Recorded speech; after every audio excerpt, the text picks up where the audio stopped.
And this is Istvan Hegivari versus Stark Automotive, otherwise doing business as South Point Hyundai.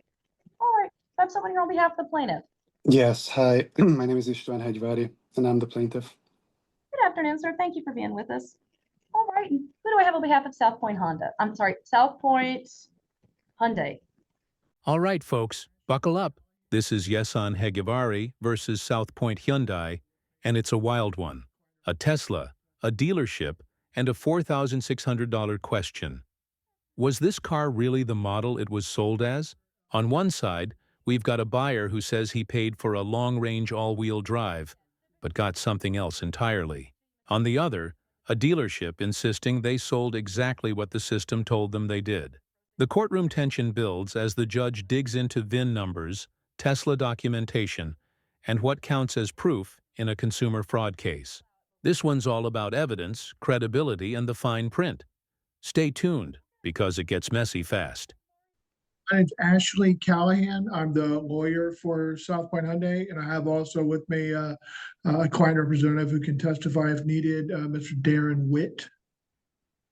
Good afternoon, Mr. Callahan. Good afternoon, Mr. Witt. Your Honor, is the share screen function disabled? Yes, typically we can grant it to you, Mr. Callahan, if and when the time arises. We do not allow it because can you imagine the things that pro se parties might share unintentionally? Although I'll be honest, I've had counsel completely share what they were doing. So, you know, it happens. Yeah. So we do allow it, but we always give sort of limited instructions before we get to it. All okay, right. No problem. All right. Well, good afternoon to everyone. Mr. Hegivari, and I guess Mr. Witt, Mr. Callahan, if you're going to testify as to time, let me go ahead and swear everyone in. If you'll all just raise your right hand for me. Do you understand that by appearing in court and offering testimony, you're swearing or affirming that you'll tell me the truth, the whole truth, and nothing but the truth under a penalty of perjury? Do you so swear? I do. Yes, I do. Okay, fantastic. Thank you. All right, Mr. Hegivari, I read your petition.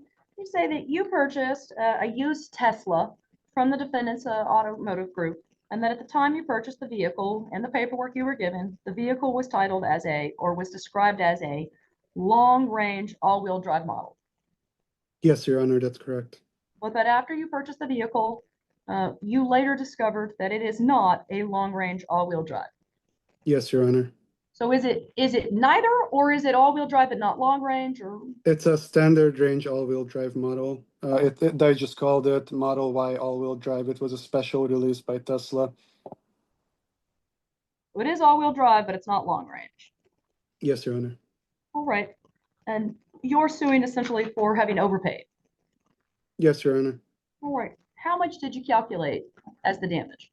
So the breakdown overpayment is $3,000. The loss from having to resell the vehicle, $1,500, and then filing and service cost $150. Total $4,650. Very conservative estimate. So here's where things start heating up. The plaintiff, Hegivari, breaks down his damages. Overpayment, resale loss, filing fees, all totaling about $4,650. Seems straightforward, right? But here's the catch. He's basing his numbers on what he believes the car should have been worth if it really was the long-range version. Now, legally speaking, that's a big assumption. Courts want hard proof, not just estimates or articles. The judge is clearly probing whether this was an advertising mistake, misrepresentation, or simply a misunderstanding. Quick question for you watching. If you discovered your car wasn't what you paid for, would you take it to court or go straight to Tesla? All right, so $3,000 you overpaid because you wouldn't have paid that much for the standard range, and then $1,500 is what you thought you sold it for at a loss? Yes, Your Honor. How do you calculate the $3,000 for overpayment? It's from the original documentation where basically they said that the starting price between the standard all-wheel drive and the long range is basically $3,000 is the difference. It was stated by some news articles and whatnot that I found. So that's something you heard from the dealership in this case. That's something you found when you were researching the difference in the two. Yes, Your Honor, and also you can see it in the the document I provided where Tesla offers for the trade-in value, it's significantly lower than, you would get for a long-range model. Let's take a look. You said that's one of the things you submitted? Yes, Your Honor. Is that the trade-in estimate? Yes, Your Honor. Let's take a look. And the contract is there as well, if that's the once I made it through the whole process. Okay, let's take a look. So this is one item that you sent me. Like where you said this is 3 pages. This is Mr. Callahan. It's 3 pages.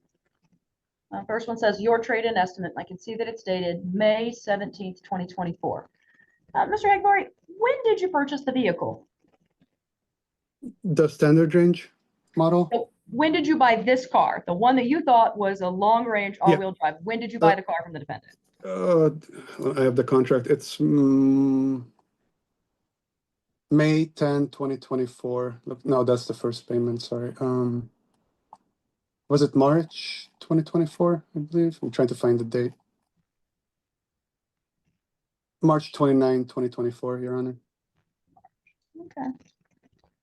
So you bought the car in March.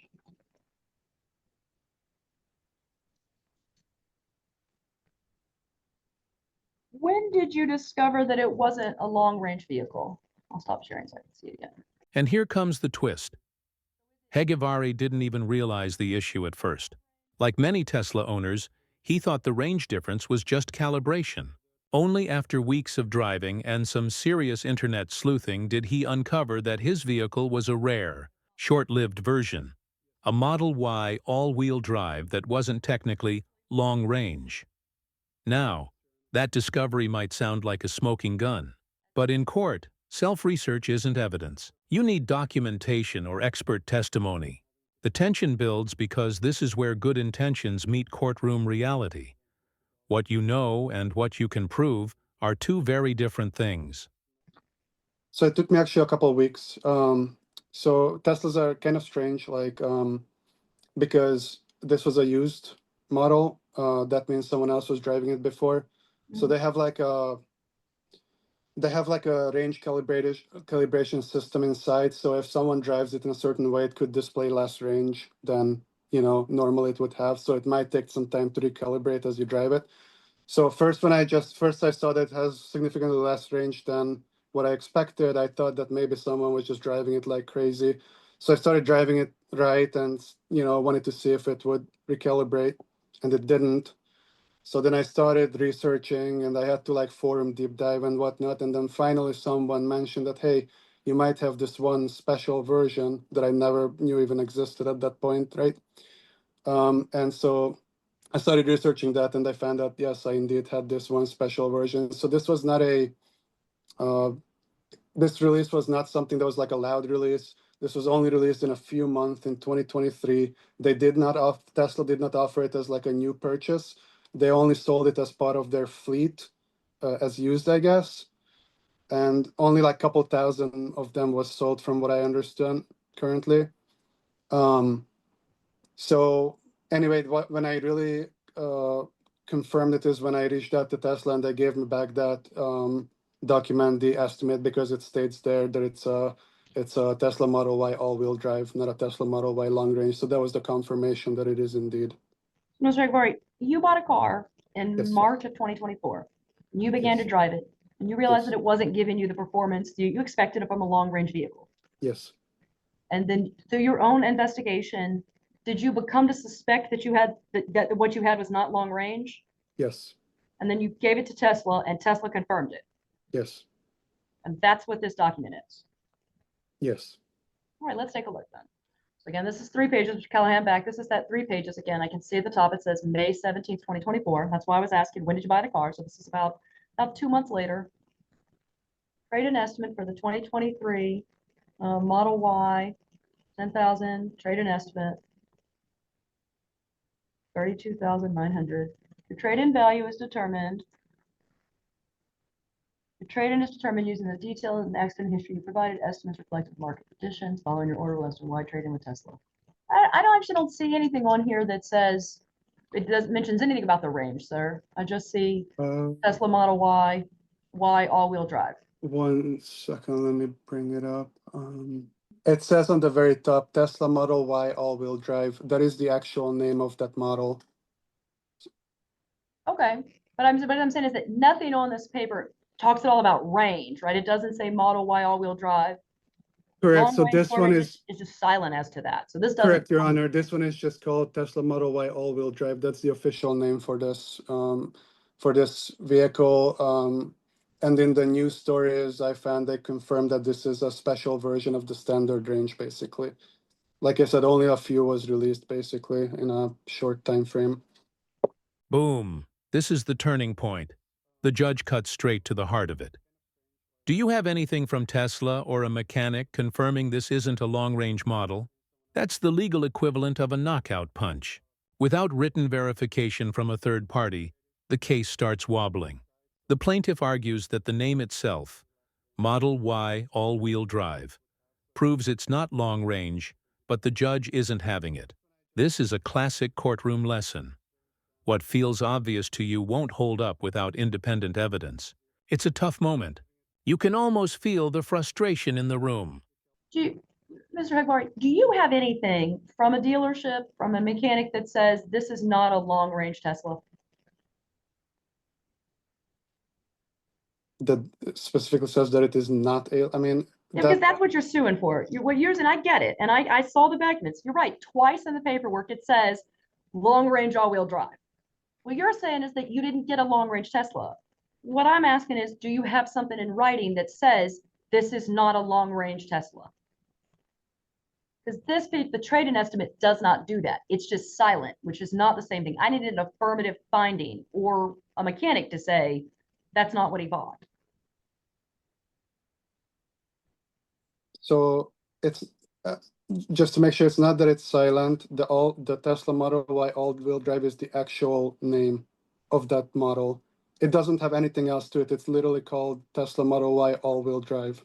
I can understand that, Mr. Hegbar. What I'm saying though is that you're suing because a feature you purchased doesn't exist. That's your allegation. That in the contract, and I see it twice, it describes the model you bought in the sales contract and in the insurance one as a long-range all-wheel drive. And if I understand your lawsuit, you're telling me that you did not get a long-range all-wheel drive, that you just got a standard range. And what I'm asking is, do you have something from a mechanic or from Tesla confirming that? Because what you're saying is, well, that's the name of the car. That the name of the car does not prove to me that it's not long range. So the only way I can answer that, Honor, no, I don't have a separate document that specifically will say that, no, this is not a long range, but if it was a long range, then it would say it's long range because that's part of the name of the car. And see, that's it, Mr. Hegbar, you don't work for Tesla. I don't know that. I've never owned one of these cars. So in order for me to believe you, you need evidence. How did you come to know that the title must say long range?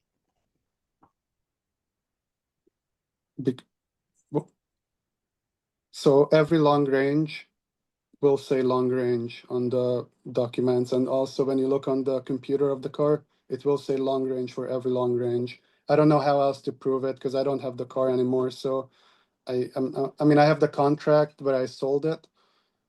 There's that. That should say also all-wheel drive. I believe I included the contract where I sold it to Tesla. You sold the car back to Tesla? Yes, that's the trade-in estimate is from them, and then I went through with the purchase because I wanted the long-range one specifically, so I ended up purchasing the long-range one afterwards. Now the dealership's attorney, Callahan, makes a key move. They bring in the VIN system defense. They explain that when they ran the car's VIN through their software, it came back as a long-range all-wheel drive. That's how they listed it on all the paperwork. Basically, they're saying, we trusted the system. It's a smart argument. They're not claiming to be Tesla experts, just middlemen relying on manufacturer data. The real legal genius here? They shift the burden of proof back to the buyer. Remember, in civil court, the plaintiff must prove their case, not just suggest doubt. Mr. Callahan, I'm curious. Mr. Witt. I know nothing about Tesla titles. Is that correct? If it was long range, would it have to be in the title of the car? I don't necessarily think so. I've learned a lot more about Teslas in the past few days getting ready for this than I ever knew either, because we're not South Point, we're a Hyundai dealership. But we do trade-ins. So we take trade-ins and then we resell them in the used car department, which Mr. Witt is in charge of. The way we find out what a car is by entering the VIN number into a tool that we have called Provision. And that's what I wanted to share with you, was the Provision printout that we did when we took this car in. And then we entered the VIN number in. It produces, not only it gives all the details of the car that are associated with the VIN number, and then also multiple estimates of value from various sources. That's how we determine how much to offer a customer on trade-in. We obviously need to offer them less than what we think we can sell it at retail for. That's exactly what we did here. And I would say our estimates are not that far off of, or actually in some cases lower than, what Tesla was offering or did offer in their trade-in view. It's very critical in that Tesla offered to take a trade-in. They're offering him less money because, one, it has 3,000 extra miles, and two, they're taking it on a trade and they're going to need to resell it. They obviously have to pay less so they can sell it for more. Yeah, y'all want to make money. I got that. I'm just trying to find out if his car is long range or not, right? Like, I'll show you one of his documents. Yeah. This is the odometer disclosure statement from South Point. Right. Your client created this document and it says Tesla Model Y long range all-wheel drive. It's right there. Right. Boom. So this is what I'm asking.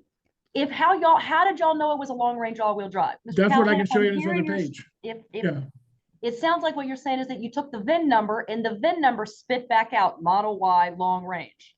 Yes, exactly.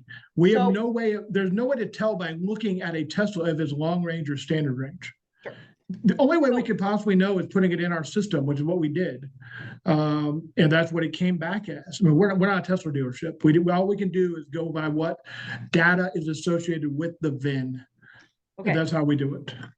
So your client put the VIN number in, the VIN number spit back that it was a long range all-wheel drive. Yes? Yes. And that's Yes. how it was sold to the plaintiff. Yes? Yes. I'm just curious.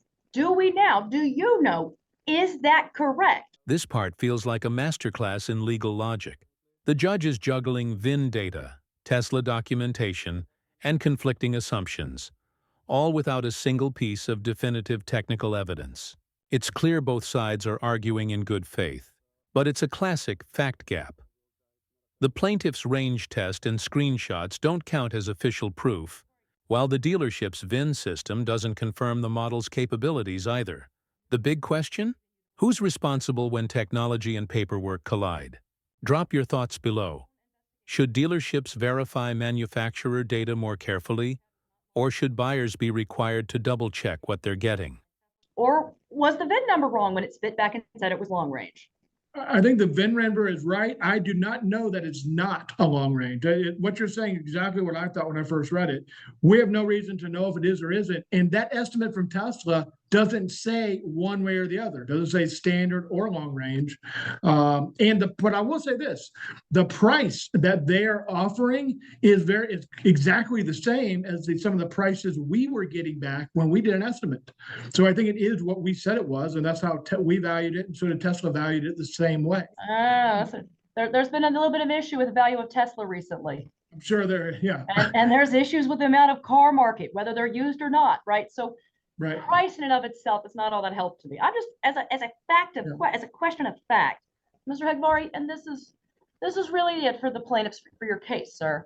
There's a question of fact that I can't answer, and that as the plaintiff, you have the burden to demonstrate to me. So what you've said, and I take it as true, you said I bought a car.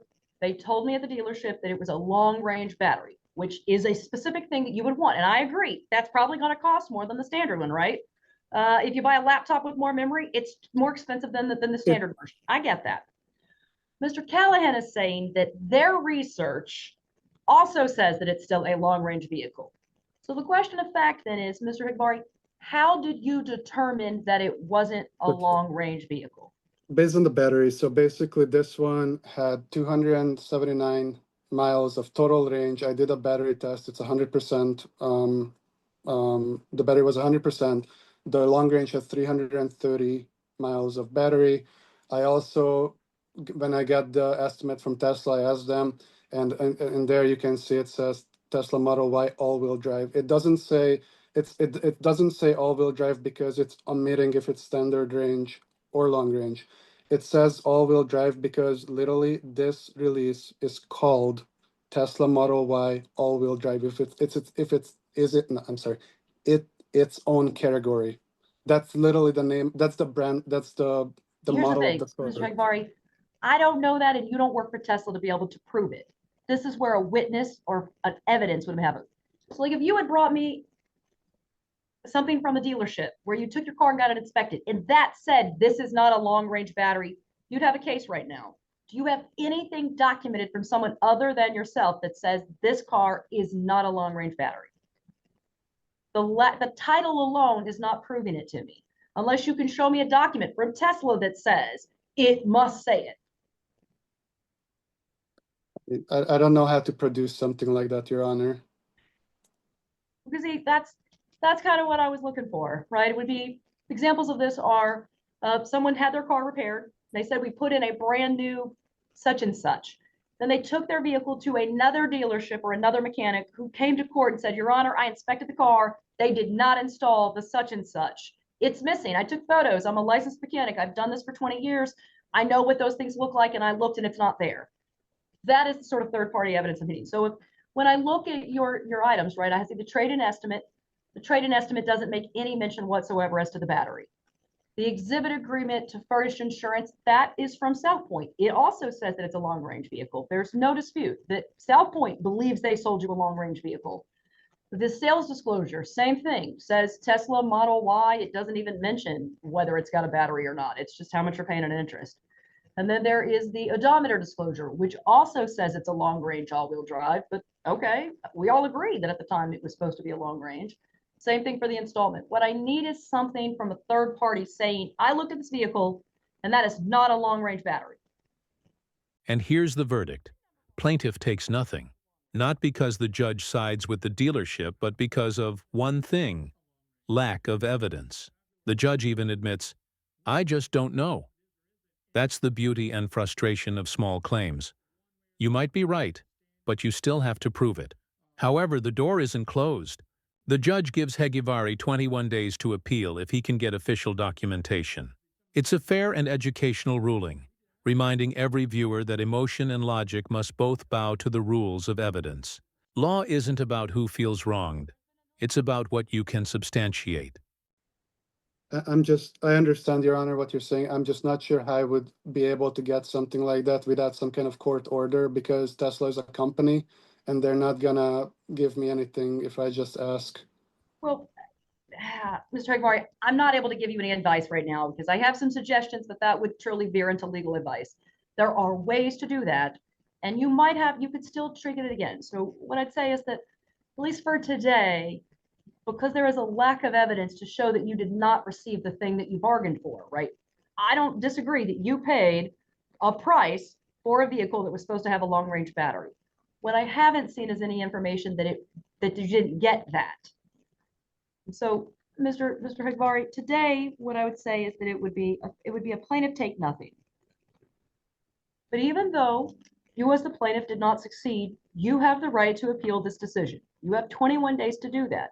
If in the next 21 days you do ascertain some evidence that this vehicle, for whatever reason you can prove it, and I don't know, that might be, I'm not even going to hesitate that. If you believe that you could find that evidence, or you do find that evidence, you have the right to appeal. You can appeal and then look for that evidence if you like. If you don't take any action, though, on day 22, the judgment becomes final, and then that's kind of the end of the road. Okay, sir? Okay. All right.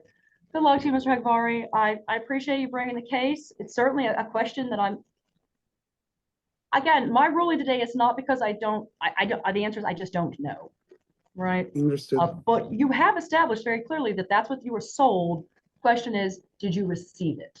What a ride. This case, Heggivari versus South Point Hyundai, shows exactly how courtroom justice works in real life. Even when something feels unfair, the legal system demands proof, not passion. It's a cautionary tale for every buyer. Always verify, always document, and when in doubt, get it in writing. Whether you side with the buyer or the dealership, this case leaves one clear takeaway. In court, facts beat frustration every time. Okay. All right. All right, then. That would take care of it. Plaintiff take nothing, all parties to bear their own cost. Okay? All parties are excused. Thank you all very much. Thank JC, thank you for your help.